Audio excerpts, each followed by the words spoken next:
ला पड़ी सामुन चुमुन चाल में थी, तो उसको इतना होश है कहां है कि ऊपर लेकर के जाए। तो कन्हैया ने विचार किया कि इसके तो हाथ पैर फड़कने लगे, अब इसको जल्दी से ऊपर लेकर के चलो, नहीं महल के अंदर गिर जाएगी तो पता चले सारा महल बाबा का समाप्त हो जाएगा। देखते ही देखते गोविंद ने उसके प्राण को खींच लिया, और जैसे ही पूतना की प्राण उसके शरीर से बाहर हुआ, उसका असली रूप सामने आ गया, राक्षसी का रूप सामने आ गया, और महल के पीछे उसका शरीर धड़ाम से जमीन के ऊपर गिर पड़ा। शरीर गिरना कोई बड़ी बात नहीं, कोई ऊपर से नीचे आएगा तो गिरेगा गिरेगा, लेकिन बड़ी बात यह है कि उसका शरीर कोई छोटा मोटा शरीर नहीं था। सुखदेव जी कहते हैं पतमानोपि तद्देस्त्री गभ्युंतर द्रुमान चूर्णयामास राजेंद्र महदास तद्भुतम।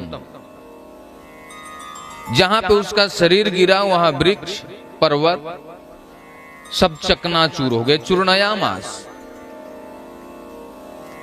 और 3 गभ्युत का वर्णन है। एक गभ्युत में 2 कोस होते हैं, एक कोस में 3 किलोमीटर होता है, 6 कोस में हो गया 18 किलोमीटर। एक गभ्युत में 2 कोस, 3 गभ्युत में 6 कोस, और 6 कोस में 18 किलोमीटर। तो पूतना का शरीर कितना लंबा हुआ? 18 किलोमीटर। यदि इतना लंबा शरीर होगा तो उसकी चौड़ाई भी होगी। तो मानो ऐसा लगा जैसे कोई पहाड़ गिर पड़ा हो, और गोविंद उसके वक्ष स्थल पे बैठ करके, वो तो मर गई लेकिन अभी भी दुग्धपान कर रहे। इतनी जोर की हल्ला भई महाराज, सबरे ब्रजवासी डर गए, रे कहा है गो सबरे दौड़ के आवे, देखे तो लाला पलने में ना है। मैया दौड़ करके आई, अरे लाला कहां को गए, लाला कहां को गए।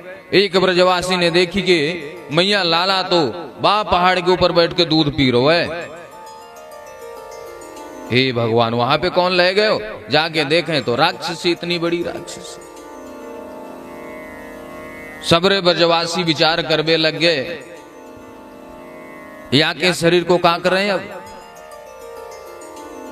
तो काऊ ब्रजवासियों ने राय दियो, या कि शरीर को कई खंडों में काट दो। कुल्हाड़ी लेकर के काट दिया गया, कई चीता बनाए गए, उस पर रख दिया गया, आग लगा दी गई। जब उसके शरीर से जो धुआं निकल रहा था, नंद बाबा उधर से आ रहे हैं, उनके नाक में ऐसा लगा कि कोई केसर युक्त सुगंध आ रहा है। तो उन्होंने ब्रजवासियों से पूछा, भैया ये केसर की सुगंधी कहां से आ रही है? तो ब्रजवासियों ने कहा कि महाराज ये कोई केसर इत्र नहीं है, ये तो राक्षसी पूतना है, उसके शरीर से धुआं आ रहा है। तो राजा परीक्षित कहते हैं सुखदेव जी महाराज से, प्रभु एक राक्षसी पूतना लोक बालाग्नि राक्षसी रुद्रासना जिघान से आप हरे स्तनम दत्वाप सदगतिम, जो बालकों को खाने वाली है, बछड़ों को खाने वाली है, हड्डी मांस का भोजन करने वाली है, ऐसी राक्षसी के शरीर से केसर की सुगंधी आ रहा है, ये कैसे हो सकता है? सुखदेव जी महाराज ने बड़ी अच्छी बात कही, राजन जब प्रभु का एक बार नाम लेने से ही कल्याण हो जाता है, तो यहां पे तो भगवान का उसका स्पर्श हुआ है, भगवान ने दुग्धपान किया है। तो जो भगवान के विग्रह से, भगवान के शरीर से जिसका स्पर्श हो गया, क्या इसके बाद भी वो विकारयुक्त रहेगा? ऐसा तो संभव नहीं है। तो उसका शरीर भी तो दिव्य हो गया। एक बार नाम लेने से,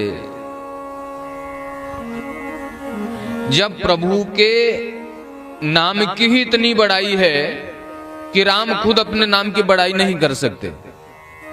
नाम महिमा में देखिए,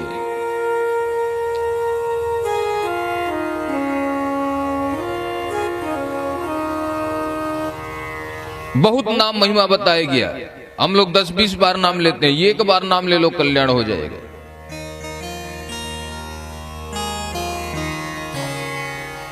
प्रभु का नाम लेने से कल्याण हो जाता है। यहां पे तो भगवान स्वयं आए हुए उसके पास, उसके गोद में बैठे हुए हैं। कहु कहाँ लगी नाम बड़ाई, कहु कहाँ लगी नाम बड़ाई, कहु कहाँ लगी नाम बड़ाई, कहु कहाँ लगी नाम बड़ाई, गाम न सकई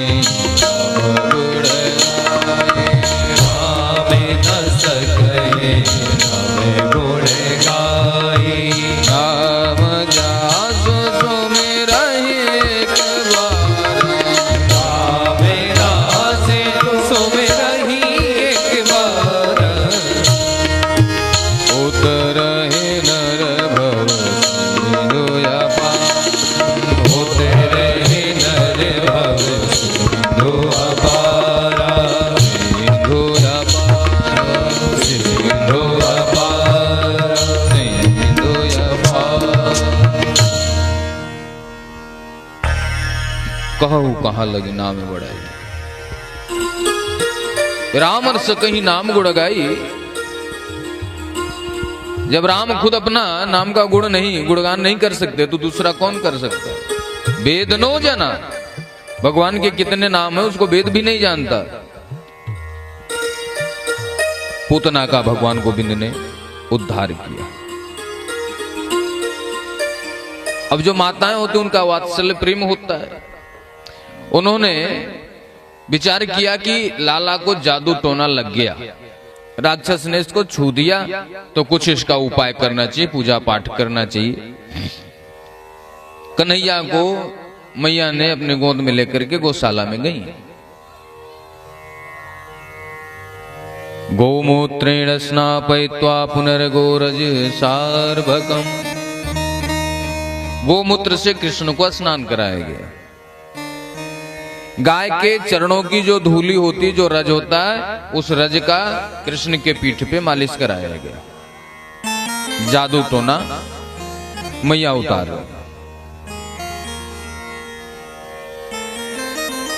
और आपस में बातें कर रही हैं कि देखो कोई बाहर से आए तो उसको लाला को उसके पास मत जाने देना, उसको देखने मत देना, क्योंकि गुजरी है, पता ना है कौन टोना लगा दे, कौन जादू कर दे मेरे लाला के ऊपर।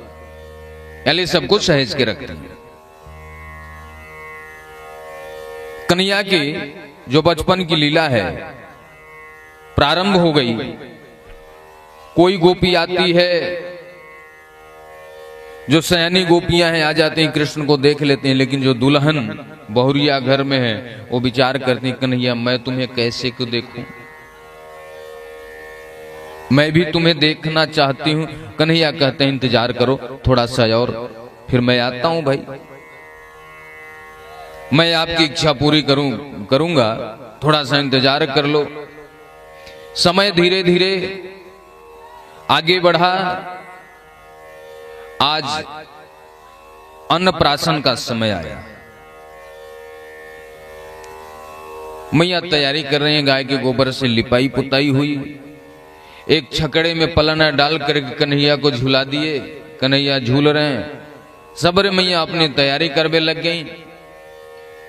उसी बीच में कंस का भेजा हुआ सकटासुर आया। उसने विचार किया कि सकट को पलटा करके कृष्ण को मार दूंगा। सकट के ऊपर बैठा। कन्हैया बोले मामा आपसे ज्यादा मैं चालाक हूं।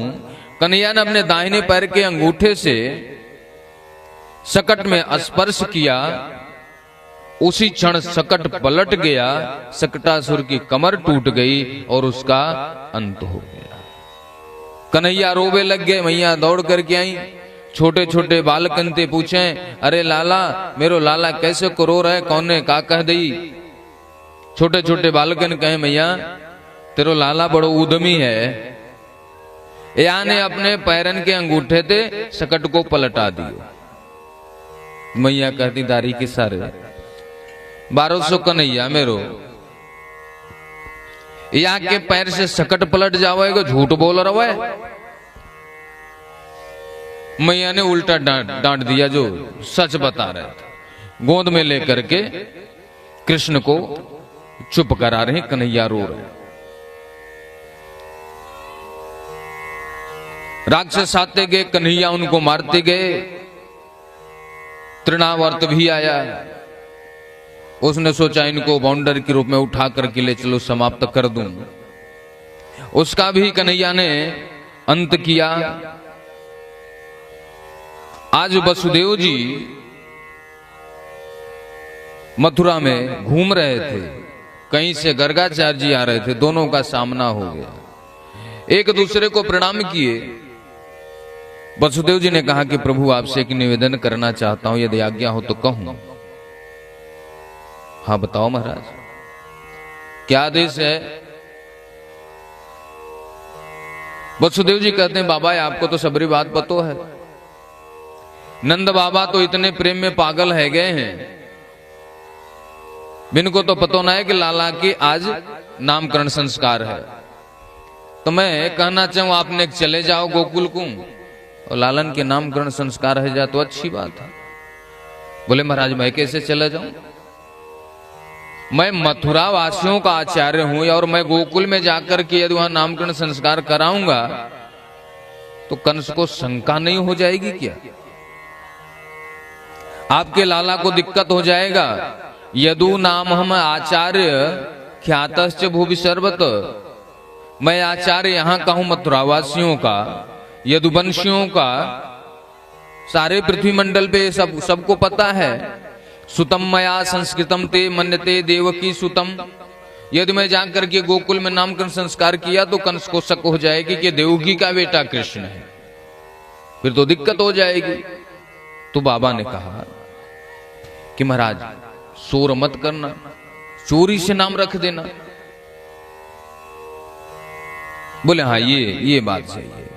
गर्गाचार्य जी भी भगवान को देखना तो चाहते ही थे, चाहते वहां से सीधे चले आए गोकुल में नंद बाबा के दरवाजे। जैसे दरवाजे पे आए तो बाबा ने देखा पंडित जी को, तो उनको भी याद आ गई, अरे महाराज बड़ी कृपा करी आप आए गए दरवाजे पे, नाम धर दो लालन को।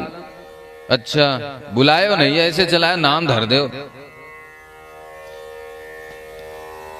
चलो व्यवस्था करो गौशाला में। देखो एक बात बताऊं, चोरी से नामकरण संस्कार करना किसी को पता नहीं चलनी चाहिए। बोले क्यों? अरे 75 साल की उम्र में